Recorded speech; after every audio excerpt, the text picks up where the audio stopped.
Variety is a spice of life. It's the thing that makes life go a lot slower, and it allows you to enjoy things. When you try something new every day, and I used to say this, is always try something new every day. Always do something that scares you every day. In my mind, the reason why life goes a lot quicker when you get older is monotony. It's the boredom. It's not the boredom, it's the same thing day in, day out. So change it. Do something. I'm going to quickly show you the spare room and what we've got left here, which is making me quite happy because I've still got photos of how it was to how it is now. Hang on. The spare room is still an absolute bomb site, but the majority of this stuff is just stuff that's going to end up in the bin. All this ultimately, yes, it's going to go.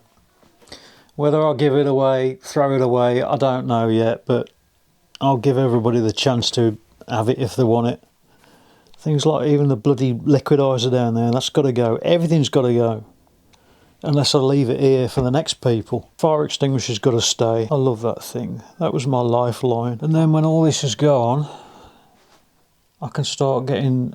The bloke next door is a painter and decorator, so he can come in here, work his magic, pay him cash on the side, off you go. I've just done a 20-minute video and I realised that I got the wireless microphone plugged into the power input and wondered why my camera didn't work properly, but hopefully it's working now. I've had a bit of a... It's Friday now, and I've had a bit of a rough week, I suppose. I've been feeling a bit down. I've been dragging myself down, I suppose.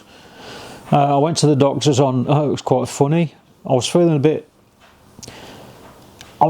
all right on Wednesday. My head was a bit fuzzy, but I was feeling so focused on what I needed to do.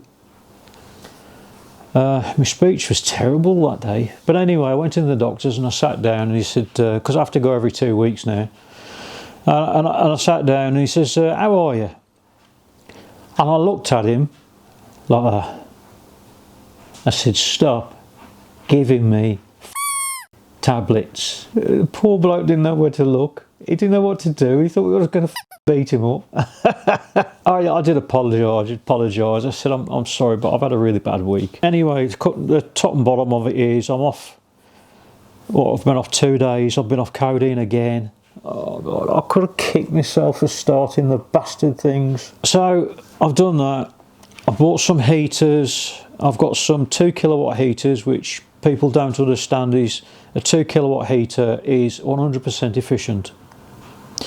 It's more efficient than gas. It's just 100% efficient electric heating. You didn't know that, did you? It's 7 degrees in here at the minute. It gets very, very cold. I have to keep the windows open to stop mould from setting in. But I will have to heat it when I come to paint, because obviously I'll be working in here. In the spare room I want one cupboard. One cupboard with food in it, and that's all. And that's the way I'm going to live until... I mean, I can get this decorating done. I can get somebody in here to start decorating, or I could start it myself as soon as I've cleared out. But I want the clearing out to be done first. It's like bloody Beirut around here. Oh, I'm going to give you a quick tour of the bomb site. Carbon fibre stuff. I'm waiting for the bloke to collect that. He's paid for it, but I haven't heard of him since. There's clothes stuff that I've got to take for her. Clothes mugs that she left behind. This is all rubbish, got to go down the tip. I've got a kitchen which is like like a bomb site. I've got a bottle of San Miguel. Oh, I'm going to sit there and sup that very nicely in a bit. The spare room looks like an absolute bloody bomb site, but the cupboards are empty. Nearly. I suppose I'm doing these for my own benefit, because it's me who's going to be watching these videos back and thinking about my thoughts. I've got to tell you something. When I went to the doctors and I said, stop giving me tablets, and I swore at him, he said, do you feel depressed? And I said, well, no, but these tablets are keeping me suppressed. So I stopped taking the antidepressants, and now I feel better than I have done for a long time. The amount of focus I've got now, the amount of drive that I've actually got, I want to just keep going 24/7, get it all done, but I can't do it because of the noise, because I live in a flat. With things like shredding paper, I can't do it. I can sort it out, but I can't shred it. I already paid, going back about 6 or 7 months ago, finally. I've been waiting for years and years and years, since Grenfell Tower, whatever it was. Since that happened, they changed the regulations on any door that is overlooking a public access. And outside my door, people walk up and down. So it has to be an FD30 fire door. So I emailed the landlords and said, well, no, I actually emailed loads of places. And they said to me, oh, we can do the door, but we can't do there's a side panel with a window in it, we can't do that. I said, it doesn't have to be window, brick it up, I don't care. No, we can't do that, because it's against fire, regulations or some shit. it's just funny. I can't see. I was sitting here the other night and I thought, I can see the end of this. It's really getting there. It ain't anymore. Tea time talk with Tony. Some people don't understand the situation I'm in. I'm capable of doing a lot of things.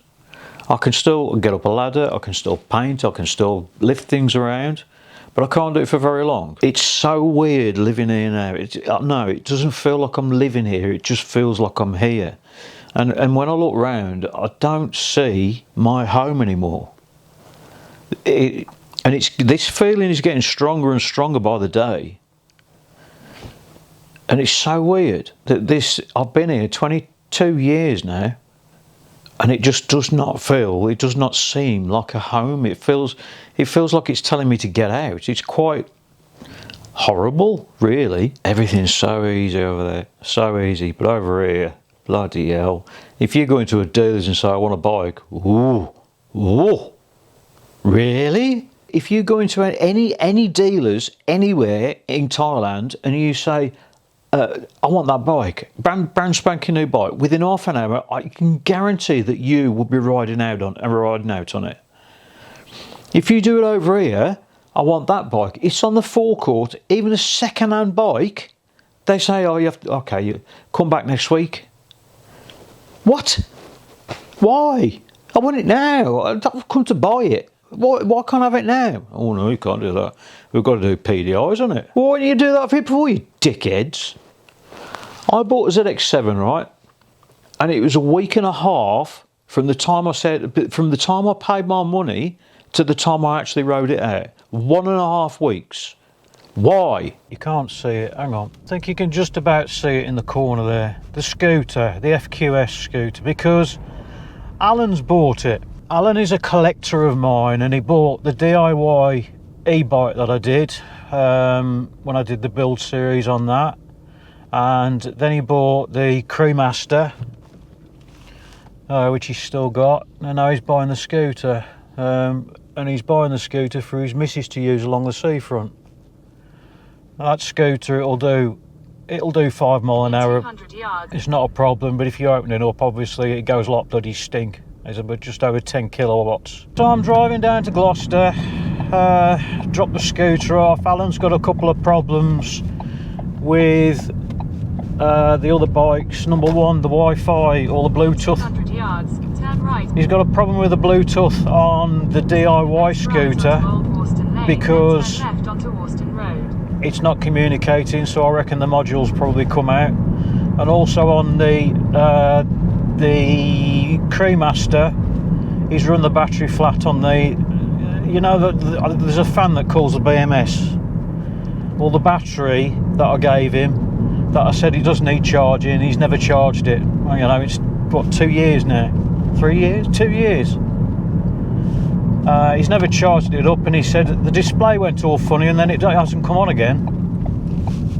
So I know exactly what he's done. He's run the battery flat, hasn't he? So I've got him one of my big DIY ones that's going to last him a lifetime now. Anyway, I'll catch you in a bit when I'm... Congestion on M6 in 1.5 miles. You are still on the fastest route. Oh, you're joking. I'll catch you in a bit. Looks like there's congestion. This might sound a bit sad, but when I'm thinking about my future, about living in the UK or living in Thailand, it's going to be one of the two, obviously. But when I've been thinking about it, I've only been thinking about the sort of a sinking feeling about moving there. I've never thought about the positive, I want to move there. That sort of thing, it just doesn't sink into your head. So what I've been doing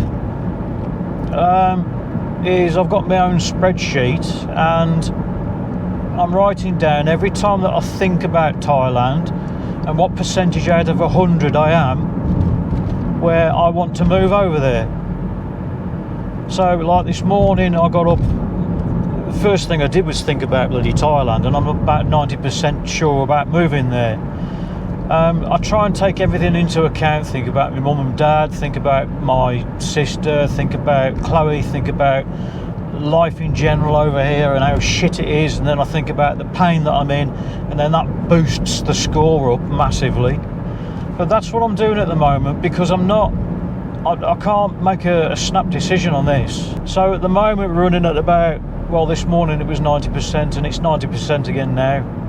It's just that 10% that makes me feel guilty about leaving people behind. You know, not being here ultimately for when they need me. Things like this, traffic jams, everywhere you go.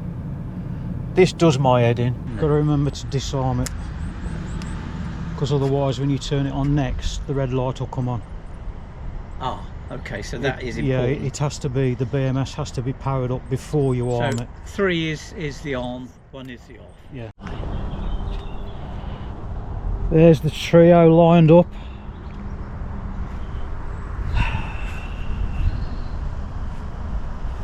And that was the DIY one that took, I think that battery casing took about 28 hours to print, but it's still running. And you know this one, I want it back.